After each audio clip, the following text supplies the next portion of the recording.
Hello, I'm Leslie Logan, and this week's Notes to Inspire is, what are your complaints teaching you?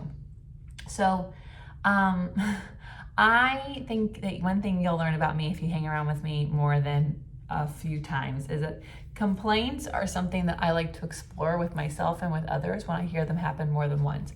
Not just more than once in a conversation, but more than once in like a week, right? Or a month, or even a year. Like, if I keep hearing myself complain about the same thing, or a friend or someone I'm coaching complain the same thing, then it's time to go, okay, so why do you keep this complaint around, right? Like, well, how is this complaint serving you? Usually it's a way that we get to procrastinate or have an excuse for not doing something or for not something happening that we wish were to happen. So we just complain.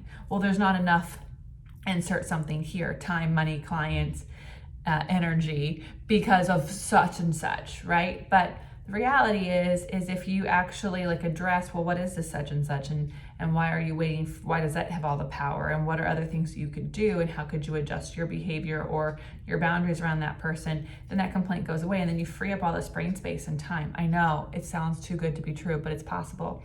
And if you read my intro to this week's vlog, the reason I have my now husband is because this one girl complained about losing a scarf, and I had that scarf, and I hate hearing complaints about the same thing. And so I just offered her I gave her my scarf in exchange for a date with him. So, so her complaint worked out really well for both of us. But I think the truth is that if you were complaining, like we used to complain that I don't have enough time. That was like my go-to complaint. But really, it was also an excuse for not like being brave with these badass, bodacious goals I have.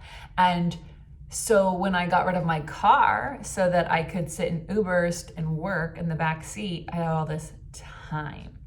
And so then when things weren't going well, I couldn't use my insert, I don't have enough time complaint. I actually had to go, well, it's not working because I didn't do this, this, or this, or I need to wait a little longer for this, this, and this to happen. So our complaints can be huge crutches, but if we use them to teach us something about ourselves, we actually can get rid of them and then have a life that's more aligned with how we wish we were living.